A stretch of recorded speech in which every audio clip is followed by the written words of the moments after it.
Good old classic Sega. Just so you know, the footage you're about to see was taken after I just played the game for a few rounds because I wanted to get this one out pretty quickly because I got a busy schedule ahead of me.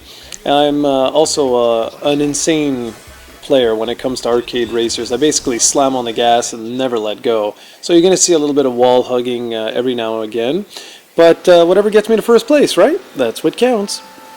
In 1994, Sega released what would become one of the most successful arcade racing games ever created, Daytona USA.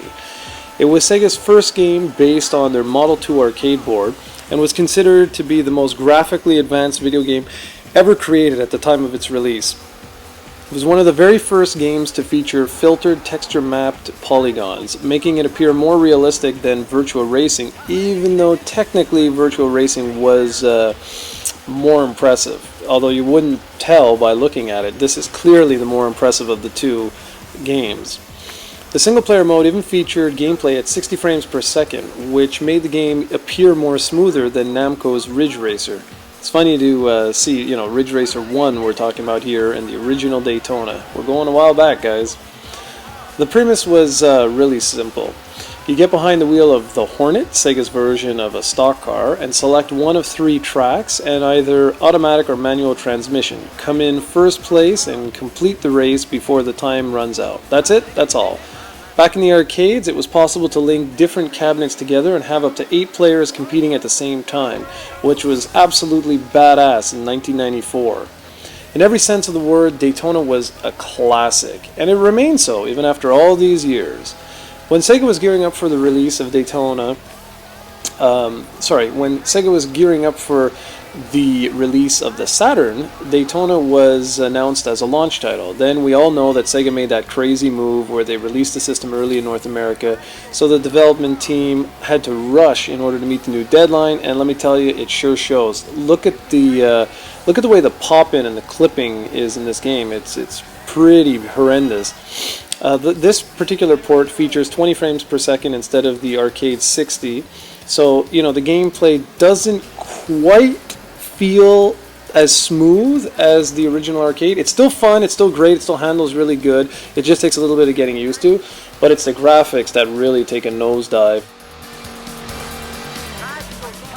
You'll notice that the background actually clips in to where the player is heading, and also like pops in. This was actually a technique that the developers used in order to keep the frame rate somewhat stable, but it ends up looking really, really bad, as you can tell. This was one of only a few games made available for the Saturn that's compatible with the Arcade Racer steering wheel, which I actually never purchased. As such, I'm just using the regular controller. But you can use the 3D control pad, which the way it works is basically the game thinks you're using the Arcade Racer instead of just using the analog stick, and you can do that if you prefer that type of handling. This is the type of game, though, where the more time you invest into it, the better you're going to get. A short time after the launch of the Saturn, Sega released Daytona USA Championship Circuit Edition, which fixes many of the original version's problems.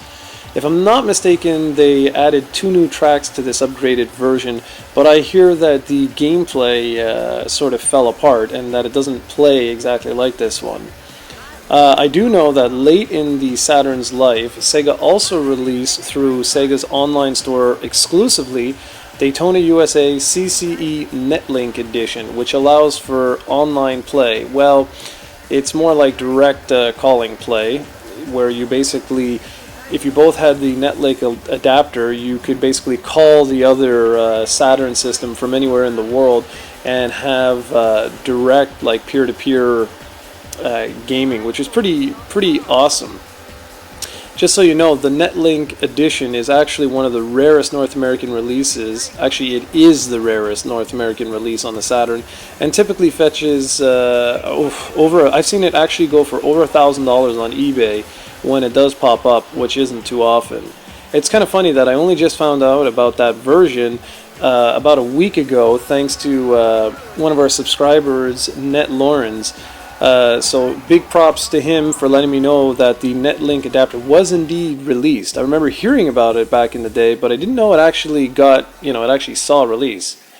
So before I head off, I can't end this review without mentioning the classic music. It's just so bad it's good. Seriously, this game is remembered for its music and awesome gameplay. And looking back now, I have no idea why we all love this cheesy music, but we did, and it's still classic.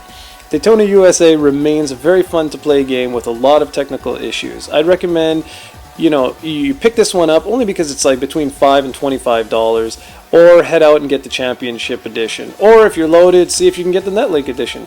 Thanks for watching, everyone. Hope you enjoyed. Congratulations. You place first.